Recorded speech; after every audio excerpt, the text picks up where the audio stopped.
Quais os 5 erros que todo aluno que está começando a aprender inglês comete? Se você está começando a aprender inglês, ou até mesmo se você já é intermediário, um pouquinho avançado, fica comigo que você vai ver 5 erros que podem estar atrapalhando e muito a sua chegada na fluência da língua. E que erros são esses? Vamos ver comigo depois da vinheta. O primeiro erro e que muitos alunos cometem é querer traduzir o inglês ao pé da letra. E não funciona. Por quê? Porque o inglês é uma língua, em essência, diferente do português. Então, algumas coisas, quando você vai traduzir ao pé da letra, não vão funcionar de jeito nenhum. No início, quando você está adquirindo vocabulário, é muito natural você querer colocar uma palavrinha depois da outra para ir montando as suas frases. Tá tudo certo. Mas você precisa saber que só vocabulário não vai servir. Então, muito cuidado com ficar só estudando vocabulário, vendo videozinho de diquinha. Isso não vai te levar muito a lugar nenhum. Quer ver um exemplo? Olha comigo no quadro. Imagina que você quer falar a frase casa azul. Um exemplo bem simples, se você é muito básico, isso aqui talvez você esteja vendo agora. Aí você pensa, olha, casa em inglês é house, house. E azul em inglês é blue. Então, casa azul em inglês é house blue. Mas não, isso aqui está errado. Por quê? Porque tem uma regrinha no inglês onde eu vou inverter adjetivo para cá e objeto, substantivo para lá. Então, o certo aqui seria blue house. Isso aqui é um exemplo muito simples de coisas que brasileiros cometem muito quando estão aprendendo inglês. Quer ver um outro exemplo, um pouquinho mais complexo que esse?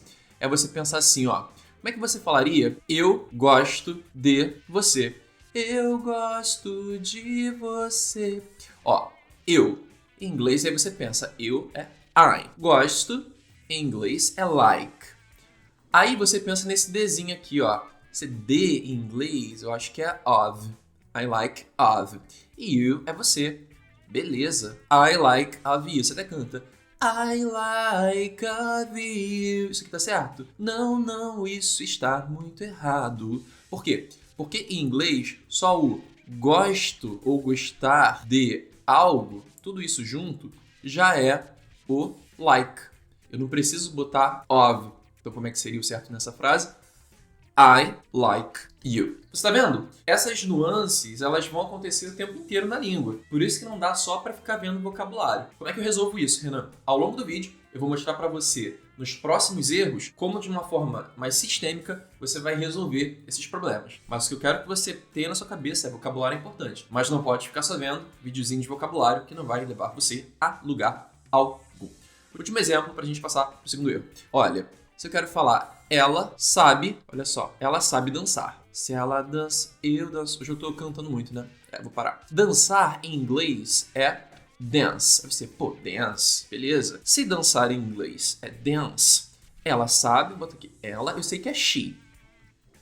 Aí você pensa assim, sabe, eu esqueci como é que é sabe em inglês. Aí você vai lá no Google. Aí lá no Google, o verbo saber, ele tá aparecendo como to know. Aí você, opa, know é saber. Aí você vem e coloca aqui, ó, she know dance. Ela sabe dançar. Isso que tá certo? Não. Isso aqui não está certo. Está muito errado. Por quê? O verbo to know é saber no sentido de conhecer. Por exemplo, eu sei inglês. I know English. Eu sei, eu conheço inglês. Quando eu falo de saber ou conhecer no sentido de conseguir fazer alguma coisa, no caso de dançar, eu sei dançar. Eu consigo dançar. Eu posso dançar. A gente usa o verbo comigo? Can. Então, em vez de know, a gente vai usar o verbo can. Então, como é que ela sabe dançar? Vou botar aqui do ladinho. She can dance. She can dance. Então, isso foi para você entender como é importante não tentar traduzir tudo ao pé da letra para você não gerar um problema futuro que depois é muito difícil de sair, um monte de aluno fica preso nisso. Tudo certo? Vamos agora para o segundo erro. É não se preocupar com a pronúncia. A pronúncia é importante porque se você fala de uma forma diferente do que aquela palavra soa, você pode ter um problema de comunicação. Você quer falar A, mas a pessoa entende B. E você é, sim, responsável pelo que a outra pessoa entende. Vou dar um exemplo para você. Imagine que você vai com a sua namorada ou com o seu namorado. Vocês vão em uma loja onde vende cama, onde vende lençol, vocês vão juntos. E aí, você quer comprar com ela um lençol para a cama de vocês. Aqui tá a cama e aqui tá o lençol. Lençol, em inglês, é essa palavrinha aqui, ó, tá bom? Sheet. Sheet é essa palavrinha. Sheet. Sheet. Olha que o som dela é como se fosse vários i's, ó. Sheet. Só que você chega pro vendedor, em vez de você falar sheet, você fala isso aqui, ó. Em vez de botar o som com i, vou botar aqui como você pronunciaria. Você pronuncia assim, ó. Shit. Você fala, eu quero shit. Só que shit, desse jeito, você tá falando essa palavra aqui, ó, que é merda. Então imagina, você vai na loja, você quer comprar um lençol e você pede merda. Ué, é o erro de pronúncia. Uma coisa é shit, a outra é shit. Então olha só como um sonzinho dá uma diferença enorme. Se você fala shit, você pede um lençol. Se você fala shit, você fala merda. Então, tá vendo como pode confundir um pouco? Tá vendo? Beleza. Mas como é que eu resolvo esse problema? Eu vou explicar. Calma. Ó que tem uma outra. Sua namorada ficou bastante irritada com você, porque você foi na loja e pediu merda, em vez de pedir o lençol. Então, você, para fazer as pazes, você fala pra ela assim, vou te levar à praia, vamos à praia. Ela tá revoltada com você. Quem não ficaria revoltado, né? Reclamando aqui é beça. Aí você fala que vai levar ela à praia. Aí, no caminho, você tá saindo com a sua namorada, e aí a sogra tá aqui, ela pergunta onde você vai com ela. E você vai dizer que você vai à praia. Praia em inglês é beach, tá bom? Você pronuncia assim, ó. Beach. Beach. Só que você ainda não se ligou que a pronúncia é importante. E em vez de beach, você pronuncia isso daqui, ó. Bitch.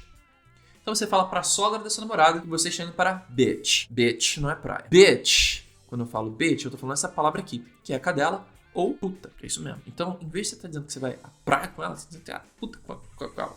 Coisa. Olha só, como uma coisinha você já mudou tudo. Então, beach, praia. Bitch, você já entendeu o que é. Olha como a pronúncia pode bagunçar a vida do cidadão. Como é que você resolve isso, Renan? Tem uma técnica, olha comigo aqui no quadro, que ela é chamada de shadowing. O que é shadowing, Renan? Essa técnica é você meio que imitar o que as pessoas estão falando em contextos da vida real, filme, alguma coisa assim. Então a pessoa fala e você repete, meio que igual um papagaio. Só que tem técnica para isso. Se você quiser que eu fale mais sobre shadowing, coloca aqui embaixo nos comentários shadowing, essa palavra, e aí eu vou saber o que você quer. E se você está gostando desse vídeo, se você aprendeu coisa nova aqui, curte esse vídeo, se inscreve no canal porque você me ajuda para te ajudar mais. Beleza? E agora vamos partir para o erro 3. Prepositions, que são as preposições. Mas de desgraça de preposição. Quem tá aprendendo toma pau com isso o tempo todo. Eu tomava pau com isso o tempo todo, ficava revoltado. Errava direto. Mas Teacher Renan vai ajudar você a não errar mais tanto com preposição. Porque assim, em pouco tempo aqui você não vai sair expert em preposição. Mas eu vou solucionar bastante seus problemas. Se você quiser aula específica sobre preposition, coloque também nos comentários prepositions, que eu venho e dou uma aula só de prepositions para vocês, tá bom? Qual é o grande lance das preposições? O pessoal tem muita dificuldade. Essas aqui, ó. Deixa eu voltar.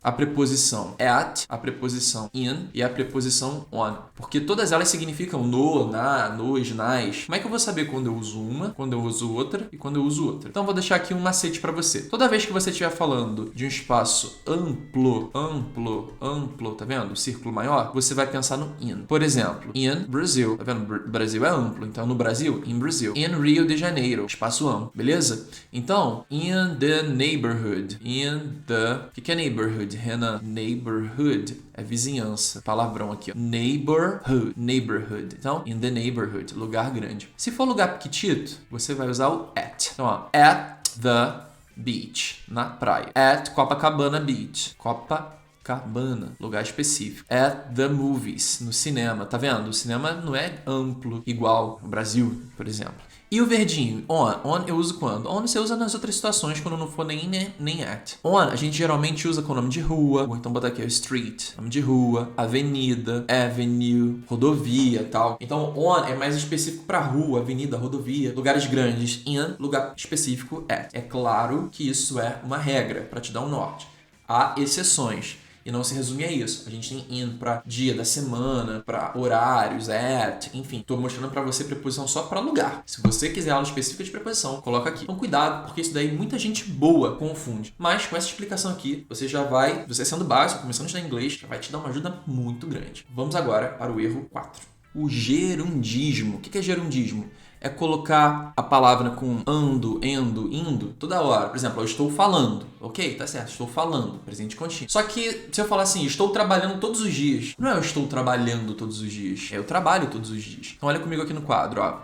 Em português, o gerúndio, ele é formado pelo ando, pelo endo, pelo indo. Por exemplo, o que eu tenho em ando? Falando, falando. O que eu tenho em endo? Comendo. O que eu tenho em indo? Sorrindo. Beleza? Esse é o famoso gerúndio. A gente bota ando, endo e indo. E como é que esse gerúndio em inglês, Renan? Cuidado que isso é muito difícil, então presta atenção. O gerúndio em inglês, a gente usa o in para todo mundo. In para todo mundo. E ainda tem pessoas que têm a audácia de dizer que inglês é mais difícil que português. Ando, endo, indo, inglês, in. Quer ver um exemplo? Como é que é falando em inglês? Falando? Falar em inglês é speak. Falando, speaking. Comer em inglês é eat. Comendo, eating. Ou eating. Pode ser a pronúncia, eating também. Sorrir em inglês é smile. Sorrindo é smiling. Smiling. Então, em inglês, eu só venho aqui e coloco in e resolvo o problema do gerúndio. Agora, qual é a grande questão aqui? A grande questão é que quando eu estou falando de algo que me indica situação de hábito, eu não posso usar o gerúndio. Se eu falo de hábito, não posso usar gerúndio, não posso usar o in. Por exemplo, se eu quero falar assim, ó, eu trabalho todos os dias, qual é o certo? Eu não posso falar I am working, e aí se você é um pouquinho básico, um pouquinho mais avançado, você vai entender isso aqui, ó.